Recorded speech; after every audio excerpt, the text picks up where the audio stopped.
पाकिस्तान के सेनाध्यक्ष आसिफ मुनीर ने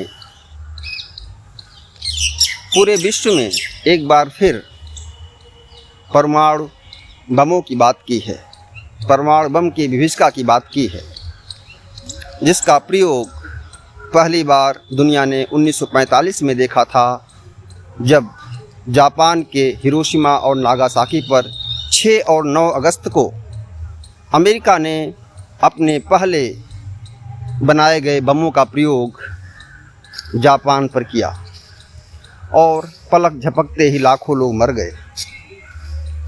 उसी अमेरिका में बैठ करके पाकिस्तान के सेना अध्यक्ष फील्ड मार्शल कहा जाए, क्योंकि ऑपरेशन सिंदूर के बाद वो पाकिस्तान के फील्ड मार्शल बने, अपने आप को विजेता घोषित किए और पाकिस्तान की जनता ने उन्हें मान भी लिया, सरकार ने मान लिया।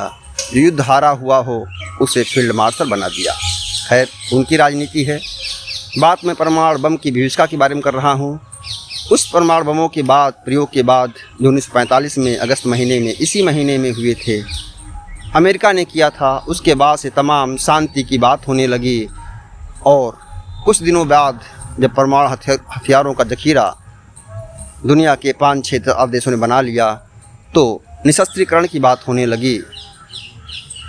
यानी सेकेंड वर्ल्ड वार के बाद जो शस्त्रीकरण शुरू हुआ, निशस्त्रीकरण की बात हुई। आज दुनिया में 9 देशों के पास परमाणु बम का भंडार है, लेकिन उसमें से 90%, 95% केवल अमेरिका और रूस के पास है।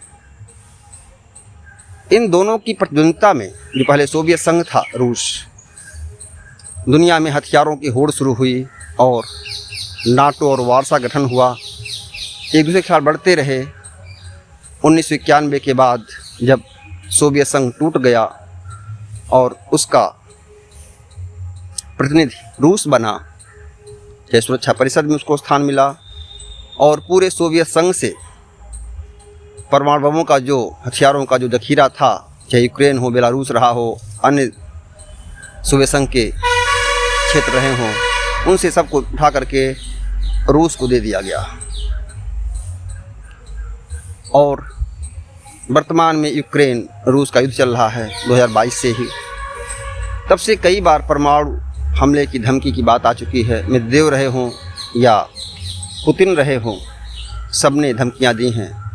लेकिन एक विशेष समय पर पाकिस्तान के आसिफ मुनीर उसी अमेरिका में, जिसको डोनाल्ड ट्रंप ने एक ही महीने में 2-2 बार बुला लिया, सेनाध्यक्ष को, फील्ड मार्शल को, शहबाज शरीफ को नहीं, जो वहाँ की कार्यपालिका प्रमुख हैं, क्योंकि पाकिस्तान में सेना ही प्रमुख होता है और वर्तमान सेना प्रमुख देश का प्रमुख बनने का पूरा प्रयास कर रहा है वास्तविक रूप से।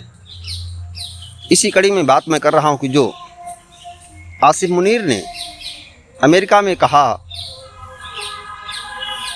कि हमारे परमाणु बम दिखाने के लिए नहीं हैं और हम पर कोई हमला हुआ, हम पर कोई चिढ़ाया, तो हम आधी दुनिया को परमाणु बमों से मिटा देंगे, खुद भी मिटेंगे और मिटा देंगे। वाह, क्या शांति के मसीहा के देश में शांति के मसीहा का दोस्त वर्तमान में ऐसी बातें कह रहा है, और उसे अमेरिका, जो अपने आप को महाशक्ति कहता है, उसके प्रमुख ने एक शब्द नहीं बोला, क्योंकि इस समय वो टैरिफ खेल रहे हैं, भारत को झुकाना चाहते हैं।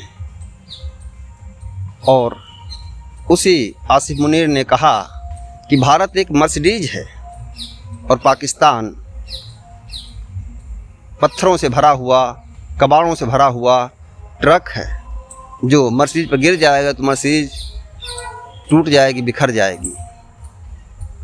कल्पना करिए, दुनिया आज अपने आप को प्रगतिशील दिखा रही है, तो पाकिस्तान का सेना प्रमुख, जो यथार्थ रूप में कह सकते हैं शासन का प्रमुख है, कार्यपालिका प्रमुख है, क्योंकि सत्ता उसके हाथ से निकल रही है, चल रही है, प्रतीकात्मक रूप से शहबाज शरीफ हैं, अन्य पद पर बैठे लोग हैं,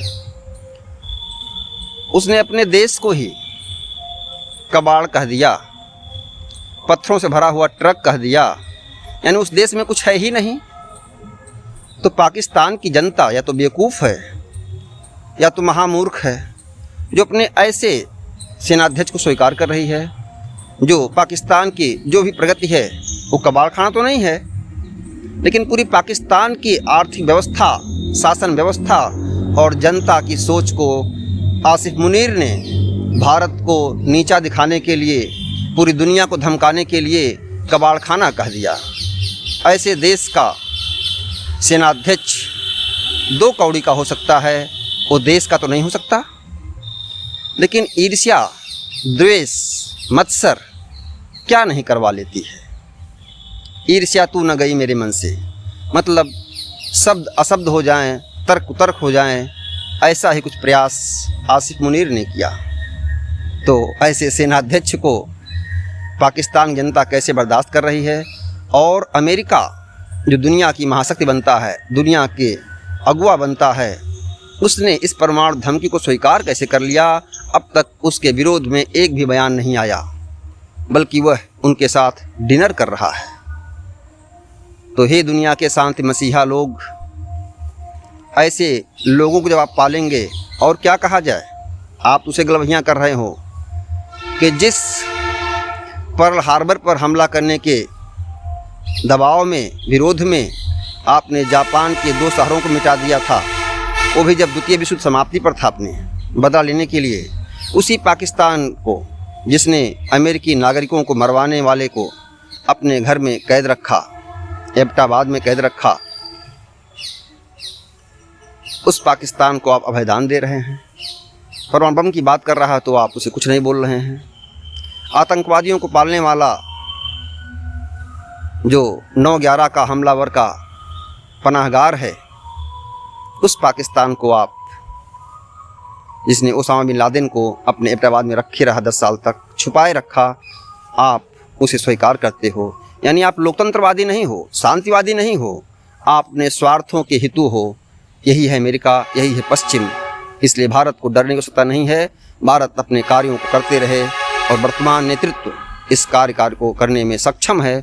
सबने अच्छा काम किया देश में, लेकिन वर्तमान नेतृत्व अब झुकने वाला नहीं है। जो उसकी आर्थिक शक्ति, उसकी रक्षा शक्ति, उसके महाशक्ति बनने में आगे ले जा रही है। ऐसे में देश का जो राष्ट्रीय नेतृत्व होता है वही कमान संभालता है, और भारत भाग्यशाली है इस समय ऐसा व्यक्ति संभाला नेतृत्व जिसे अपने परिवार का मोह नहीं है, जिसे धन का मोह नहीं है, जिसे सत्ता का लोभ नहीं है, वो राष्ट्र के हित में कार्य करना चाहता है।